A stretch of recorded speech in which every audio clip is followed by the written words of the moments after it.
বাংলাদেশিদের উপর ভিসা নিষেধাজ্ঞা প্রত্যাহারে আরব আমিরাতের প্রতি আহ্বান প্রধান উপদেষ্টার। বাংলাদেশ থেকে আরো কর্মী নেয়ার তাগিদ। দিল্লিতে বাংলাদেশ ভারত সীমান্ত সম্মেলন শুরু। বিজিবি বিএসএফ বৈঠকে গলতে পারে টানাপোড়েনের বরফ, আশা বিশেষজ্ঞদের।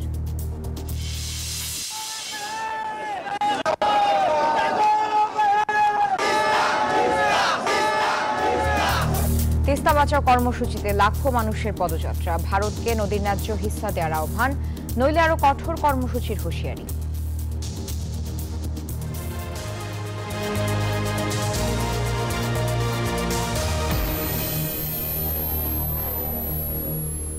আমন্ত্রণ প্রবাসী সংবাদের সাথে আছি আমি সারা মেহজাবিন। দেখছিলেন সংবাদ শিরোনাম, এবার বিস্তারিত। বাংলাদেশি নাগরিকদের ওপর থেকে ভিসা নিষেধাজ্ঞা প্রত্যাহার এবং আরও বাংলাদেশি কর্মী নিতে সংযুক্ত আরব আমিরাতের প্রতি আহ্বান জানিয়েছেন প্রধান উপদেষ্টা অধ্যাপক ডক্টর মোহাম্মদ ইউনূস।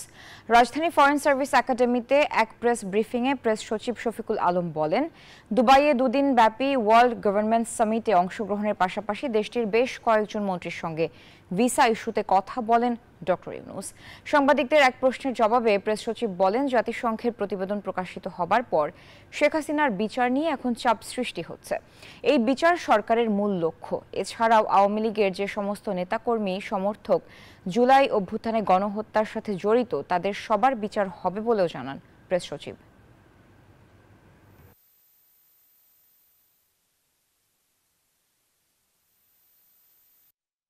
ইকোনমি তো খুব ভালোভাবে গ্রো করছে, তো ওদের বাংলাদেশের থেকে ওয়ার্কার নেওয়ার একটা ডিমান্ড অলরেডি আছে। আমরা আশা করছি যে আমাদের সাথে যে টক্স গুলো ফ্রুটফুল বলে এটার দুয়ারটা খুলবে, বাট এখনো টক্সটা চলছে এবং আমি বলবো যে টক্সটা যেটা কথাবার্তা হচ্ছে এটা একটা পজিটিভ ডিরেকশনে আছে। দিল্লিতে চলমান বাংলাদেশ ভারত সীমান্ত সম্মেলনে দু দেশের টানাপোড়েনের বরফ গলার সম্ভাবনা দেখছেন বিশ্লেষকরা। সীমান্তবাসীর কথা শোনার তাগিদও দিচ্ছেন তারা। তবে কতটা সমাধান আসবে তা নিয়ে রয়েছে সংশয়। অবশ্য পররাষ্ট্র উপদেষ্টা আশাবাদী, মনে করেন আলাপেই রয়েছে সমাধানের পথ। প্রমা চৌধুরীর প্রতিবেদন। সীমান্তবর্তী এলাকা শান্ত আর অশান্ত হয়ে ওঠার খেলা বহু পুরনো। কখনো কখনো গোলাগুলির শব্দে সারাক্ষণ কাটে স্থানীয়দের। হামলা, চোরাচালান নৈমিত্তিক ব্যাপার। এসেছে নতুন বাংলাদেশ, কিন্তু সীমান্ত উত্তেজনা যেন থামবার নয়। সম্প্রতি ভারতের অবৈধ কাঁটাতারের বেড়া নির্মাণ নিয়ে সংকট বেড়েছে। ঘটনা গড়িয়েছে দুই দেশের হাই কমিশনার পর্যন্ত। এমন পরিস্থিতির মাঝে দিল্লিতে শুরু হয়েছে বিজিবি বিএসএফ এর ৫৫তম উচ্চ পর্যায়ের সম্মেলন। আওয়ামী লীগ সরকারের পতনের পরে দুদেশের মধ্যে প্রথম কোনো শীর্ষ পর্যায়ের বৈঠক এটি। বাংলাদেশের বাস্তবতা এখন ভিন্ন। বৈরী অবস্থানে ভারত। দুদেশের টানাপোড়েনের সমাধান কোথায়? বিশ্লেষকরা মনে করেন বরফ গলার একটা সুযোগ এই সীমান্ত সম্মেলন।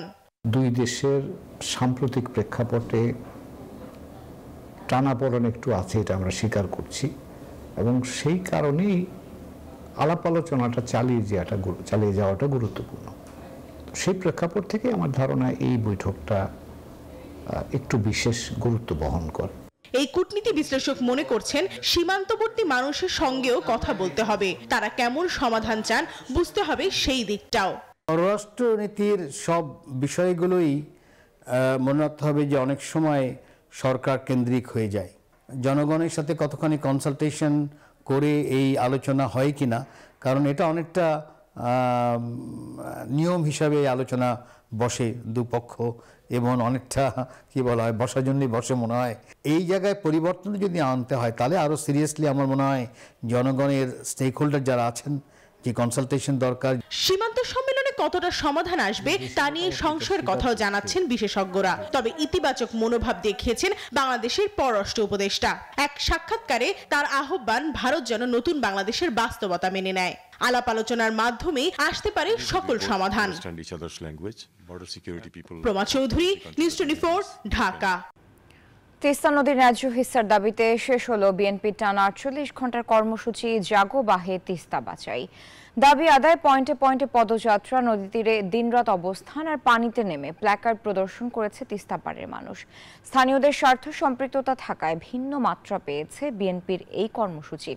নদী তীরের বাসিন্দারা বলছেন তিস্তার সঙ্গে নিবিড়ভাবে জড়িয়ে আছে তাদের জীবন ও জীবিকা। তাই ভারতকে নদীর ন্যায্য হিস্সা দিতে হবে, অন্যথায় আরো বেগবান হবে আন্দোলন। ইব্রাহিম আজনবীর ছবিতে বিস্তারিত জানাচ্ছেন সাইফুল ইসলাম।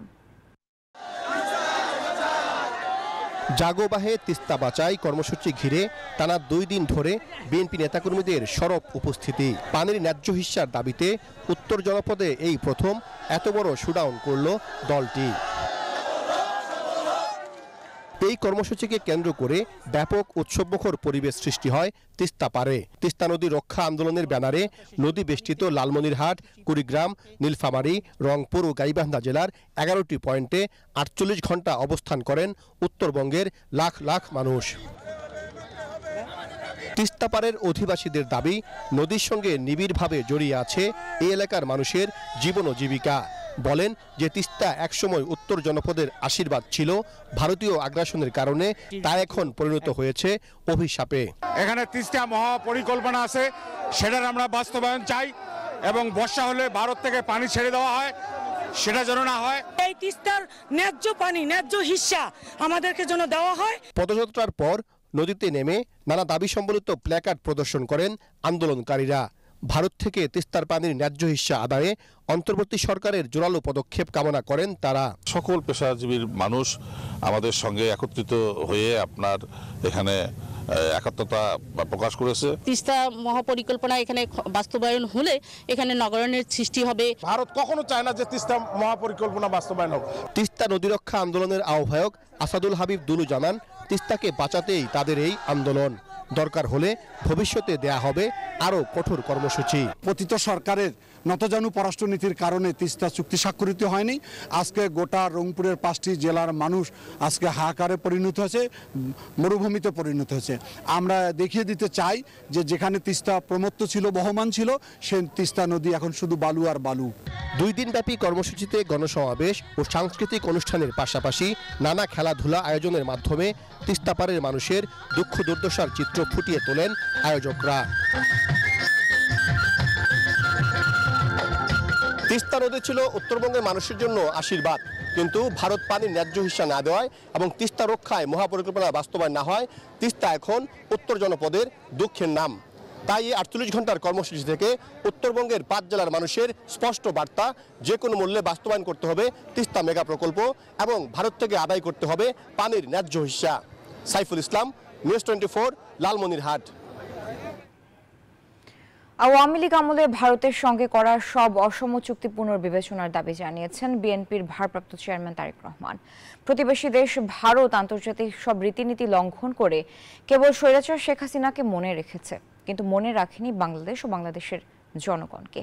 এমন অভিযোগ করে জাগো বাহে তিস্তা বাঁচাই কর্মসূচির শেষ দিনে বিএনপির শীর্ষ নেতা বলেন, জাতীয় নির্বাচনের কথা বললে বিচলিত হন অন্তর্বর্তী সরকারের কোনো উপদেষ্টা, যা স্বৈরাচার ফেরার পথকে সুগম করতে পারে।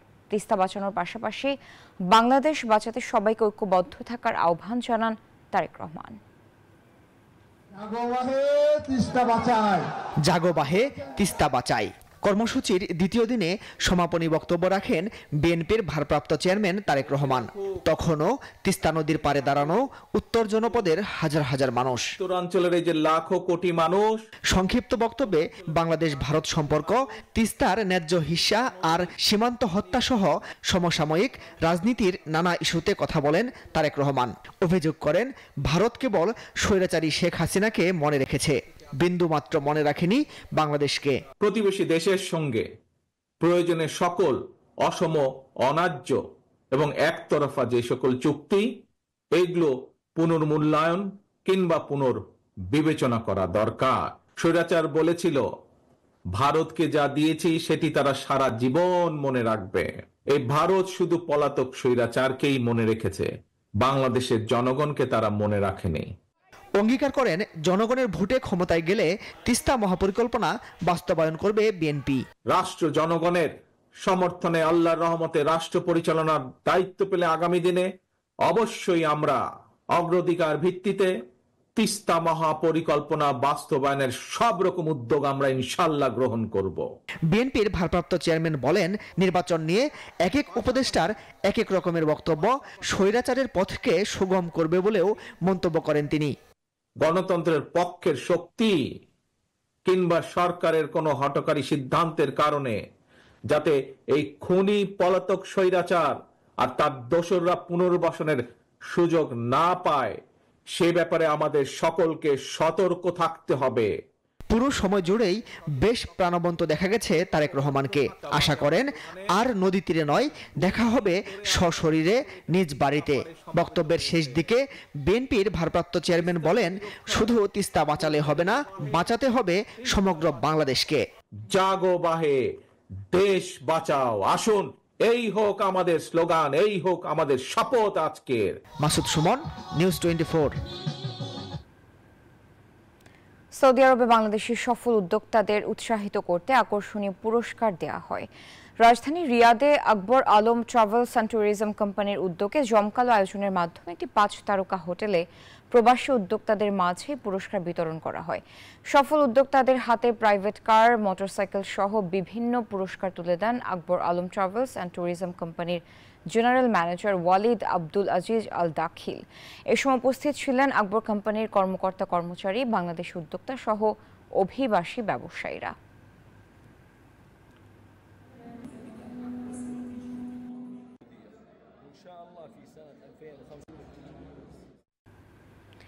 লেবাননে বিশ্ব জাকির মঞ্জিল দরবার শরীফ কর্মী গ্রুপের উদ্যোগে পবিত্র বিশ্ব উরস শরীফ পালিত হয়েছে। দাওরা সিআইটি ভবনের হল রুমে 2 দিন ব্যাপী অনুষ্ঠিত বিশাল উরস শরীফ পরিচালনা করেন মোহাম্মদ জিএম সুমন। অনুষ্ঠানে উপস্থিত ছিলেন বিশ্ব জাকির মঞ্জিল পাক দরবার শরীফের কর্মী গ্রুপের প্রধান আবু বক্কর, সুজন মিয়া, মোহাম্মদ আহাদ আলী সহ আরও অনেকে। সেখানে আখেরি মোনাজাত পরিচালনা করেন হযরত মাওলানা দেওয়ান রফিকুল ইসলাম চাঁদপুরি। পরে নফল নামাজ, জিকির আজগার সহ নানা ধর্মীয় অনুষ্ঠান শেষে তবারক বিতরণের মধ্য দিয়ে অনুষ্ঠানের সমাপ্তি ঘোষণা করা হয়।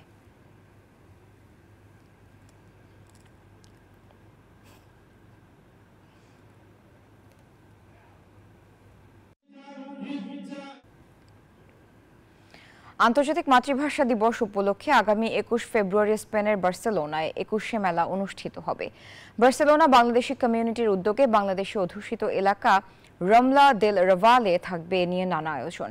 মেলার প্রস্তুতি নিয়ে আয়োজিত এক সভায় এমন তথ্য জানান মেলা কমিটির সমন্বয়ক লোকমান হোসেন। স্পেন বাংলা প্রেস ক্লাবের সভাপতি আফাজ জনির পরিচালনায় আয়োজিত প্রস্তুতি সভায় বার্সেলোনা ও সান্তা কলোমার সামাজিক, সাংস্কৃতিক, রাজনৈতিক ও সাংবাদিক নেতৃবৃন্দ উপস্থিত ছিলেন।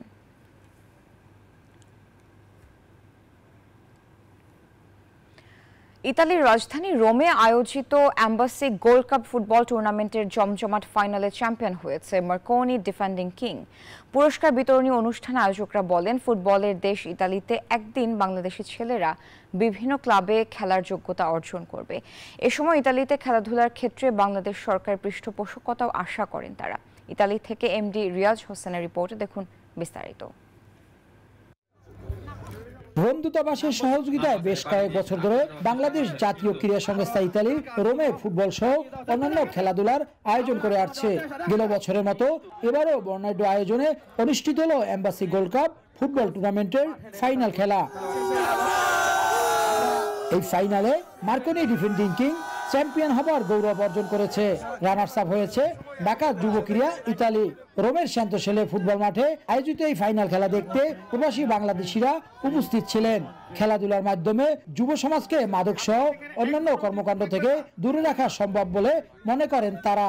আমাদের যুব সমাজকে খেলাধুলার মধ্যে তাদেরকে ব্যস্ত রেখে সামাজিক কর্মকাণ্ডের দিকে জড়িয়ে রাখে এই যুব সমাজকে আমরা আকৃষ্ট করতে চাই। এখানে আমাদের ছেলেরা একটা কনস্ট্রাকটিভ ওয়েতে তাদের সময়কে কাজে লাগাচ্ছে। প্রতি বছর যেন উত্তরোত্তর আরো বৃদ্ধি পায় এই খেলার মান এবং সুন্দরভাবে আমরা সম্পন্ন করতে পারি। ভবিষ্যতে যারা কমিউনিটির আরো যারা আছে সকলেতে অংশগ্রহণ করে এবং এই আয়োজনটাকে সাফল্যতে মণ্ডিত করে। খুব ভালো লাগতেছে এই প্রবাসীর মাটিতে আমরা এইরকম খেলাধুলায় যে সংস্কৃতি, এই সংস্কৃতিটা আমরা ধরে রাখতে চাই। এই খেলাতে যদি আমাদের মেয়েদেরকে যদি ইন্সপায়ার করা হয়, মেয়েদেরকে যদি আনা হয় তাহলে খুব ভালো হবে। ভালো লাগতেছে, আনন্দ লাগতেছে যে ফার্স্ট টুর্নামেন্ট আমরা চ্যাম্পিয়ন হতে পেরেছি। বিগত দিনগুলোতে যেভাবে উৎসাহ উদ্দীপনার মধ্যে দিয়ে এগিয়ে গেছি, এবারও সেটাই কোনো ব্যতিক্রম হয় নাই। আমরা বিপুল উৎসাহ উদ্দীপনার মধ্যে দিয়েই আমরা এগিয়ে গেছি। বাংলাদেশ ক্রীড়া সংস্থা ইতালির সভাপতি হাজী মোহাম্মদ জসিমউদ্দিনের সভাপতিত্বে এবং সাধারণ সম্পাদক আব্দুর রশিদের পরিচালনায় এ সময় পুরস্কার বিতরণ অনুষ্ঠানে বক্তব্য রাখেন বীর মুক্তিযোদ্ধা মাহতাব হোসেন, কমিউনিটি ব্যক্তিত্ব শাহ তাইফুর রহমান ছোটন, আমিনুর রহমান সালাম, আলমগীর হোসেন, ক্রীড়া সংস্থার সাজ্জাদুল কবির, লাইলা শাহ, সালউদ্দিন আহমেদ, মোজাম্মেল হক মোল্লা, মিজানুল হক মিজু, আরমানুদ্দিন স্বপন সহ আরো অনেকে। শেষে বিজয়ীদের হাতে ট্রফি তুলে দেওয়া হয়। Riaz Hossain, news 24, Rome, Italy. সংবাদের সময় হলো একটি বিরতি, ফিরছি আরো খবর নিয়ে সাথে থাকুন। আমন্ত্রণ আরেকবার। অন্তর্বর্তী সরকারের যদি ক্ষমতায় দীর্ঘদিন থাকার কোনো ইচ্ছা থাকে তাহলে নতুন যে রাজনৈতিক দল হচ্ছে সেই দলে যোগ দিয়ে জনগণের ভোট নিয়ে আসার পরামর্শ দিয়েছেন বিএনপি মহাসচিব মির্জা ফখরুল ইসলাম আলমগীর। মঙ্গলবার বিকেলে যশোরে টাউন হল ময়দানে বিএনপির সমাবেশে দেয়া বক্তব্যে এ কথা বলেন তিনি। 5 আগস্টের পর যশোরের টাউন হল ময়দান আবারও কানায় কানায় পূর্ণ হলো বিএনপির নেতাকর্মী ও সমর্থকদের সরব উপস্থিতিতে। এবারের প্রেক্ষাপট ভিন্ন। নির্বাচনের রোডম্যাপ, আইন শৃঙ্খলা পরিস্থিতি স্বাভাবিক রাখা, দ্রব্যমূল্যের ঊর্ধ্বগতি ঠেকানো সহ বিভিন্ন জনদাবিতে এই সমবেত স্লোগান। দলের মহাসচিব মির্জা ফখরুল ইসলাম আলমগীর তার বক্তব্যে আগামী নির্বাচন কেন্দ্রিক দলের অবস্থান তুলে ধরেন। একই সাথে অন্তর্বর্তীকালীন সরকারের উদ্দেশ্যে দেন কড়া বার্তা। মির্জা ফখরুল বলেন, এই মুহূর্তে ক্ষমতায় বসে নতুন দল করা যাবে না। নতুন দল করতে গেলে ক্ষমতার বাইরে যেতে হবে। অন্তর্বর্তীকালীন সরকারের প্রধান ডক্টর ইউনূস বলতে চাই, উপদেষ্টারা বলতে চাই, আপনাদের যদি কোনো খায়েশ থাকে, যারা সরকারে থাকতে চান, ক্ষমতায় থাকতে চান, দয়া করে পদত্যাগ করে যে দল করতেছেন সেই দল করেন, নির্বাচন করেন, জনগণের সঙ্গে আছেন। খুব পরিষ্কার কথা, এখানে কোনো রাগ জাগ নাই। জাতীয় নির্বাচনের আগে স্থানীয় সরকার নির্বাচন দেশের মানুষ মেনে নেবে না বলে সাফ জানান বিএনপির মহাসচিব।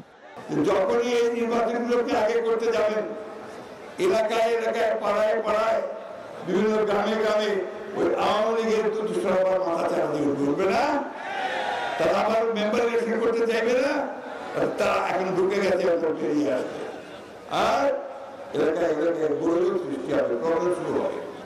এই জন্য আমরা খুব পরিষ্কার করে বলেছি যে কোনো মতেই জাতীয় নির্বাচনের আগে স্থানীয় সরকার নির্বাচন করা যাবে না। যশোরে বিএনপির বিপুল সমর্থকদের উদ্দেশ্যে বলেন, ভবিষ্যতে নির্বাচনের মাধ্যমে বিএনপি ক্ষমতায় আসলে বন্ধ কলকারখানা স্থায়ীভাবে চালু করবে দলটি। যশোরের টাউন হল ময়দান থেকে আগামীর নির্বাচন কেন্দ্রিক বার্তা দিয়েছেন বিএনপির মহাসচিব মির্জা ফখরুল ইসলাম আলমগীর। এদিকে উপস্থিত নেতাকর্মীদের পক্ষ থেকে তাদের বক্তব্যের দাবি ছিল বিগত 17 বছরের গুম, খুন, হত্যা এবং হামলা মামলার জোরালো বিচারের। Marufa Rahman, news 24, Jessore town hall. Khulna প্রকৌশল ও প্রযুক্তি বিশ্ববিদ্যালয়ে ছাত্র রাজনীতি বন্ধ সহ 4 দফা দাবি নিয়ে ছাত্রদের 2 গ্রুপের ব্যাপক সংঘর্ষ হয়েছে। মঙ্গলবার দুপুর 3:30 থেকে ঘণ্টাব্যাপী সংঘর্ষে অন্তত 30 শিক্ষার্থী আহত হন। এ সময় ধারালো অস্ত্র, লাঠি, সোটা নিয়ে হামলা ও ইট পাটকেল নিক্ষেপের ঘটনা ঘটে। পরে সেনাবাহিনী, নৌবাহিনী ও পুলিশের একাধিক টিম গিয়ে পরিস্থিতি নিয়ন্ত্রণে আনে। এলাকায় থমথমে অবস্থা বিরাজ করছে। ছাত্র রাজনীতি বন্ধ সহ 4 দফা দাবিতে সাধারণ শিক্ষার্থীরা মঙ্গলবার দুপুরে উপাচার্যের বাসভবনের সামনে অবস্থান নেয়। তারা বিকাল 5টার মধ্যে দাবি বাস্তবায়নে আলটিমেটাম দেয়। তবে বিকাল 3:30টার দিকে ছাত্রদের আরেকটি গ্রুপ স্থানীয় লোকজনদের সাথে নিয়ে ক্যাম্পাসের দিকে অগ্রসর হয়। তাদের হাতে ধারালো অস্ত্র ও লাঠিসোঁটা দেখা যায়। এই খবর পেয়ে সাধারণ শিক্ষার্থীরা কুয়েটের প্রধান ফটক দিয়ে বের হয়ে এলে দুপক্ষের মধ্যে সংঘর্ষ হয়। শিক্ষার্থীদের অভিযোগ, গত কয়েকদিন ধরে একটি ছাত্র সংগঠন ক্যাম্পাসে রাজনৈতিক কর্মকাণ্ড পরিচালনা করছে। এর প্রেক্ষিতে সাধারণ শিক্ষার্থীরা জড়ো হয়ে ক্যাম্পাসকে রাজনীতিমুক্ত রাখার দাবিতে স্লোগান দেয়। পরে ঘটনাস্থলে পৌঁছে সেনাবাহিনী, নৌবাহিনী ও পুলিশের একাধিক টিম পরিস্থিতি নিয়ন্ত্রণে আনেন। এই ঘটনায় ক্যাম্পাস সহ আশপাশের এলাকায় থমথমে অবস্থা বিরাজ করছে। Desk report, news 24। কুয়েটের সংঘর্ষের প্রতিবাদে বাংলাদেশের প্রতিটি শিক্ষা প্রতিষ্ঠানে জুলাই গণহত্যা সহ কুয়েটের ঘটনার ভিডিও প্রদর্শন করা হবে বলে জানিয়েছে বৈষম্য বিরোধী ছাত্র আন্দোলনের আহ্বায়ক হাসনাত আব্দুল্লাহ। এই বাংলাদেশে আবার যারা ছাত্রলীগ হয়ে উঠতে চাইবে, যারা শিক্ষার্থীদের বিপক্ষে অবস্থান নিবে, তাদের পরিণতি ঠিক ছাত্রলীগের মতোই হবে। হল দখল করতে চান, সিট বাণিজ্য করতে চান, চাঁদাবাজি করতে চান, টেন্ডারবাজি করতে চান, আপনার পরিণত হবে সাদ্দামের মতো। এদিকে কুয়েটের শিক্ষার্থীদের দুই গ্রুপের সংঘর্ষের প্রতিবাদে ডাচ ক্যাফেটেরিয়া এলাকায় রাতে বিক্ষোভ মিছিল করেছে ঢাকা বিশ্ববিদ্যালয় ছাত্রদল। গণঅভ্যুত্থানের পর থেকে একটি গুপ্ত সংগঠন ক্রিয়েট করে বাংলাদেশ জাতীয়তাবাদী ছাত্রদলের অগ্রযাত্রাকে ব্যাহত করার জন্য দিনও কোনো প্রচেষ্টা না যে করেনি। গুপ্ত সংগঠনের লোকেরা মত ক্রিয়েট করে ছাত্রদলের নেতাকর্মীদের উপর নির্মমভাবে হামলা করেছে। আমরা এই হামলার তীব্র নিন্দা এবং প্রতিবাদ জ্ঞাপন করছি। ফিরছি বিরতির পর, সাথেই থাকুন। আমন্ত্রণ আরেকবার, এবার জানাবো খেলার সংবাদ।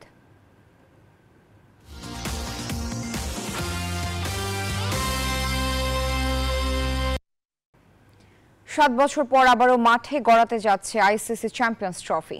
হাইব্রিড মডেলে পাকিস্তানের 3টি ভেন্যু রাওয়ালপিন্ডি, লাহোর ও করাচি ছাড়াও খেলা হবে সংযুক্ত আরব আমিরাতের দুবাইয়ে।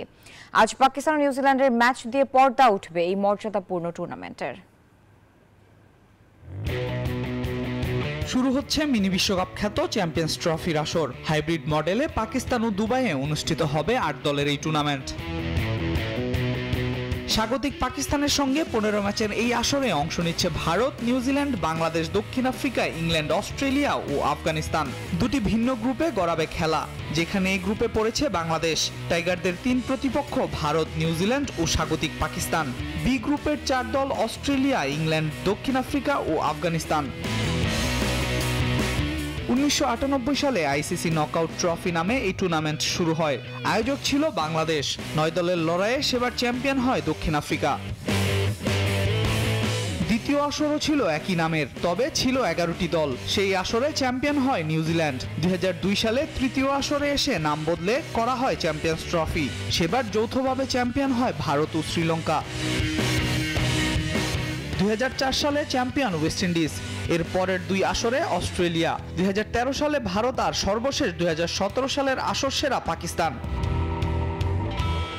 এরপর 7 বছর মাঠে গড়ায়নি ক্রিকেটের এই আসর। এবার ফের পাকিস্তানে বসছে এই প্রতিযোগিতা। 19 ফেব্রুয়ারি পর্দা উঠবে, ফাইনাল 9 মার্চ। 19 দিনের লড়াইয়ে মোট ম্যাচ 15টি। আল মাহমুদ ফাহিম, নিউজ 24। এই ছিল নিউজ 24 প্রবাসীর সংবাদ। আর সংবাদ বিশ্লেষণ জানতে ভিজিট করুন news24bd.tv। এতক্ষণ সাথে থাকার জন্য ধন্যবাদ সবাইকে।